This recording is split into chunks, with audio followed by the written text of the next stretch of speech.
नमस्कार मित्रों, आपका मेरे YouTube चैनल पर एक बार फिर से स्वागत है। आपने देखा होगा, स्वयं अनुभव किया होगा कि कई बच्चे जन्म से बहुत मेधावी होते हैं, बहुत प्रतापी होते हैं, बौद्धिक क्षमता में बहुत तीव्र होते हैं। उनकी बौद्धिक क्षमता को देखकर परिवार के सदस्य और यार मित्र या सगे संबंधी भी बहुत प्रभावित होते हैं कि बच्चा आगे जाके बहुत कुछ करेगा।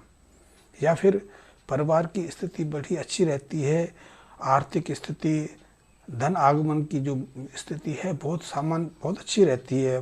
पिता को भी कई तरह के प्रमोशन, कई तरह की मान सम्मान मिलते रहते हैं।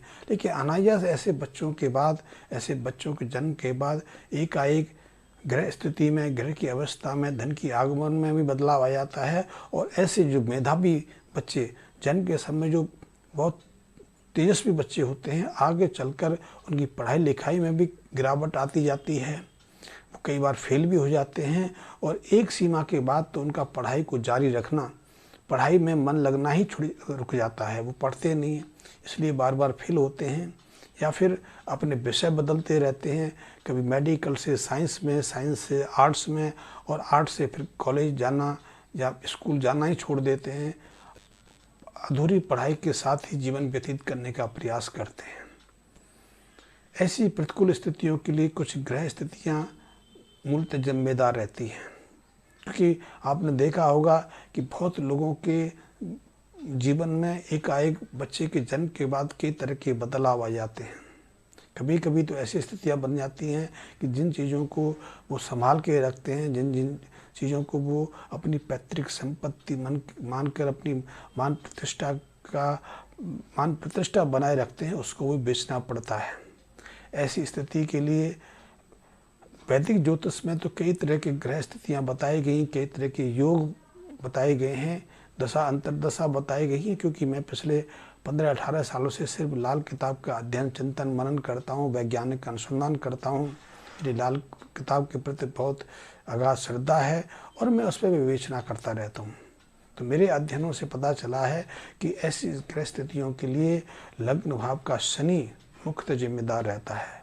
लग्न भाव में जब शनि बैठते हैं वो वैसे ही नीच के बन जाते हैं, साथ ही वंशी ग्रह के रूप में काम करते हैं। क्योंकि शनि के लग्न भाव में बैठने से शुक्र बुध का जो मेल होता है वैसा प्रभाव मिलता है। इसलिए उनके बच्चों की बौद्धिक क्षमता में गिरावट आती है, परिवार की मान सम्मान, आर्थिक स्थिति में निरंतर गिरावट आती जाती है। और अगर शनि के लग्न भाव में बैठने के साथ 10वें स्थान पर शनि के शत्रु ग्रह बैठ जाएं, क्योंकि 10वां स्थान शनि का अपना घर है, और ऐसे में यदि 10वें स्थान पर कोई शत्रु ग्रह आके बैठ जाए या फिर बुध मंद बन के जन्म कुंडली में स्थापित हो या फिर जन्म कुंडली में मंगल बद स्थिति में हो, तो निश्चित रूप समझिए कि ऐसे जातक का जीवन बहुत भयंकर परेशानियों से गुजरने वाला है। क्योंकि ऐसे में बुध पढ़ाई लिखाई में तो विघ्न बाधाएं खड़ा करता ही करता है, इनकी बुद्धि को भी कंठित कर देता है। इसलिए ऐसी स्थिति में बहुत बच्चे जो मेधावी होते हैं जन्म के समय, आगे चलकर या तो मंद बुद्धि बन जाते हैं या अपनी बुद्धि का सही सदुपयोग नहीं कर पाते, या फिर इन्हें अपना व्यापार करने में, अपना जीवन चलाने में कई तरह की दिक्कतें आती हैं। कई बार मंगल की अशुभता 10वें स्थान पर शत्रु ग्रह के बैठने और बुध की मंद स्थिति के कारण ऐसे बच्चों के शारीरिक जो अवस्था है वो भी बहुत जटिल बन जाती है। वो ऐसी बीमारियों से पीड़ित हो जाते हैं जिनका कोई इलाज ही नहीं होता। देखा होगा कि बहुत बच्चों को 8-10 साल के होते होते मल्टीपल स्क्लेरोसिस की बीमारी हो जाती है, जिसमें उनकी पेशियां काम नहीं करती, शरीर हिलता रहता है, अंग हिलते रहते हैं, अंग अनियंत्रित हो जाते हैं, जिन्हें चलने फिरने में, उठने बैठने में परेशानी आती है। वो अपने स्वयं से कोई निर्णय नहीं ले पाते, अपने स्वयं की तरफ से कोई कार्य नहीं कर पाते।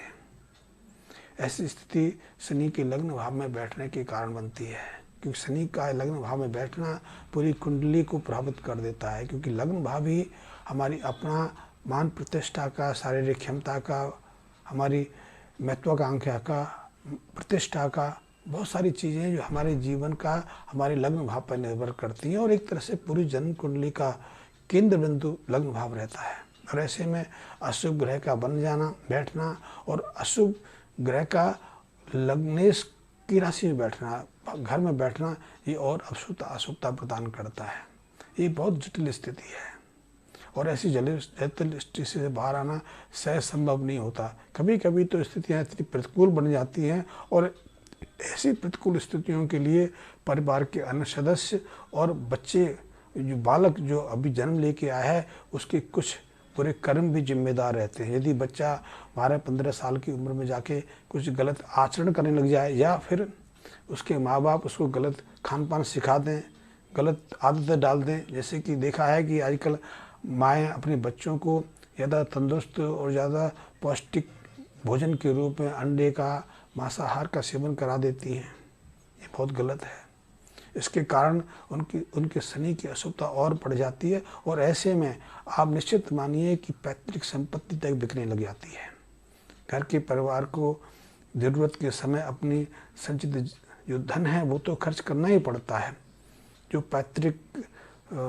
पैतृक उपहार के रूप में जो जेवर मिलता है वो भी बेचने पर विवश होना पड़ जाता है, कर्ज लेना पड़ता है। ऐसी स्थिति में मैं ज़्यादा गहरी विवेचना में नहीं जाऊंगा क्योंकि वीडियो ज़्यादा बड़ा बन जाता है। ज़्यादा बड़ा वीडियो आपको सुनने में ही परेशानी होती है। तो ऐसी स्थिति में शनि की इस बुरे असर को दूर करने के लिए कुछ उपाय समय के अनुसार करने चाहिए। यदि आपने अपने बच्चे की जन्म कुंडली की विवेचना नहीं कराई है तो करा लीजिए, क्योंकि ये बच्चे की और आपके अपने भविष्य के लिए बहुत आवश्यक है। क्योंकि भविष्य में क्या छिपा है आप भी नहीं जानते, बहुत लोग नहीं जानते, लेकिन जो बच्चे का जन्म कुंडली है उसमें बहुत सारे सूत्र विद्यमान रहते हैं जो भविष्य के बारे में कुछ संकेत दे देते हैं। इसलिए भविष्य की परेशानियों से बचने के लिए बच्चों की जन्म कुंडली का विश्लेषण करा लेना, फलादेश करा लेना बहुत ज़रूरी बन जाता है। और यदि उसमें कुछ अशुभता दिखाई देती है, अशुभ योग विद्यमान हो, तो समय रहते उपाय कर लेने से बच्चे की ज़िंदगी भी आराम से उन्नति से आगे बढ़ती रहती है, परिवार को भी कठिनाइयों का सामना नहीं करना पड़ता। तो ऐसे में यदि ऐसे ग्रह स्थितियाँ जन्म कुंडली विद्यमान हैं तो परिवार के सदस्यों को, खास करके माँ को, बाप को, भाइयों को या स्वयं जातक के हाथ से कुछ उपाय कराने चाहिए। इसमें सबसे पहला उपाय तो यही है कि ऐसे योग कारक व्यक्तियों को सबसे पहले 27 दिन तक निरंतर, पहला जो उपाय होते हैं, पहली बार के उपाय वो होते हैं जब आप परेशानी में होते हैं और पहली बार आप जन्म कुंडली की विवेचना करा रहे होते हैं। अन्यथा लाल किताब संबंधी उपाय हर वर्ष आपकी जो वर्षगांठ होती है, जो जन्म तिथि होती है, उसके आसपास उससे पहले कराए जाते हैं या उसको मध्य में लेके कराए जाते हैं, जिससे कि पूरा साल शांति से, समृद्धि से, चैन से व्यतीत हो जाता है, परेशानियों का सामना नहीं करना पड़ता। और एक बात और आप भी जानते होंगे कि लाल किताब के उपाय हर साल बदलते रहते हैं, वर्ष फल के अनुसार से उनमें परिवर्तन होता रहता है। परंपरागत वैदिक ज्योतिष के हिसाब से यहाँ ग्रह की दशा लंबी अवधि तक नहीं चलती। लाल किताब में हर वर्ष फल के अनुसार ग्रह स्थिति बदलती रहती है और वैसे ही प्रभाव हमें भी जीवन में देखने पड़ते हैं। तो आप पहले बार के उपाय उस समय ही कर सकते हैं जब आप पहली बार विवेचना कराते हैं। तो ऐसे में आप 43 दिन तक लगातार एक गिलास में घर से बच्चे के हाथ में या स्वयं माँ बाप के रूप में भी स्वयं भी कर सकते हैं। इसमें बच्चे के हाथ का स्पर्श आवश्यक है। तो एक बर्तन में, एक गिलास में कच्चा दूध, कच्चा और पानी डाल के, थोड़ा सा चीनी डाल के, देसी शक्कर डाल के आप स्वयं जाएं या बच्चे को लेके जाएं, घर के बाहर यदि कोई वट का वृक्ष है तो उसकी जड़ में समर्पित करें और उसके नीचे की आसपास की जो मिट्टी गीली हो जाती है, उस गीली मिट्टी का तिलक उस जातक के मस्तिष्क पर धारण कराएं।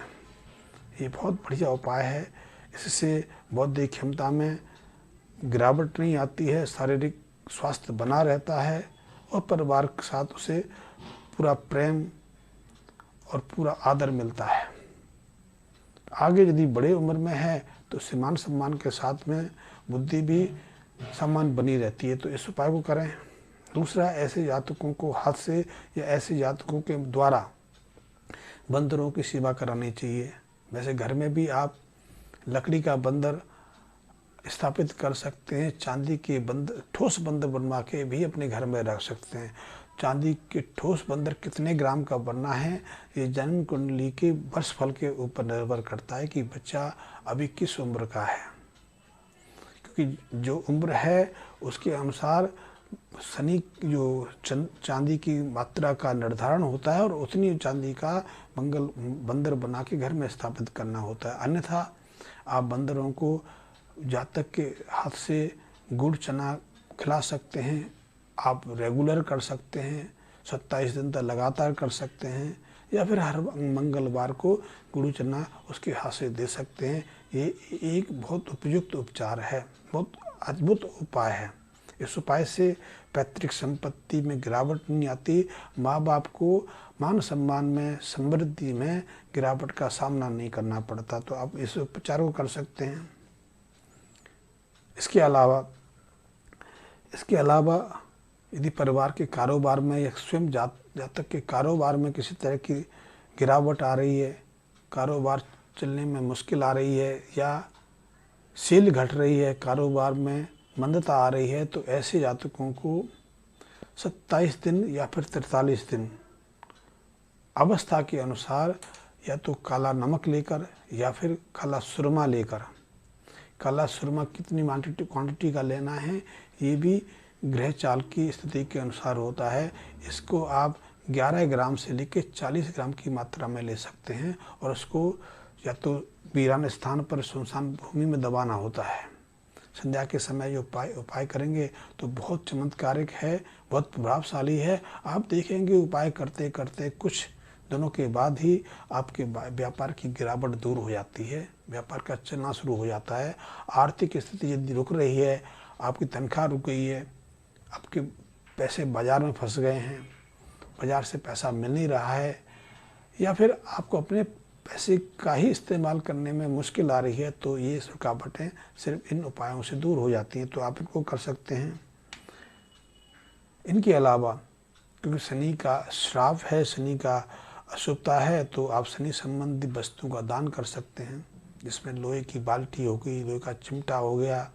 आजकल फूंकनी की तो आवश्यकता नहीं पड़ती है, लेकिन जब लाल किताब लिखी गई थी तो उसमें फूंकनी का बताया गया था, क्योंकि तब चूल्हे पर रोटी बनती थी या सिगड़ी पर रोटी बनती थी, अब तो गैस पर बनती हैं, तो अब तो फूंकनी की आवश्यकता नहीं।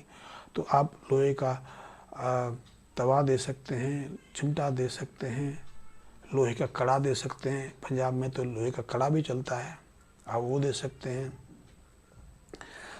चमड़े की चप्पल, जूते दूसरों को दे सकते हैं। लेकिन इन चीज़ों में एक बात अवश्य ध्यान रखनी चाहिए कि हमें घर की कोई पुरानी चीज़, इस्तेमाल की चीज़ कभी दान के रूप में प्रयोग नहीं करनी चाहिए, अन्यथा हमारा पुरुषार्थ, हमारा भाग्य भी उसके साथ चला जाता है।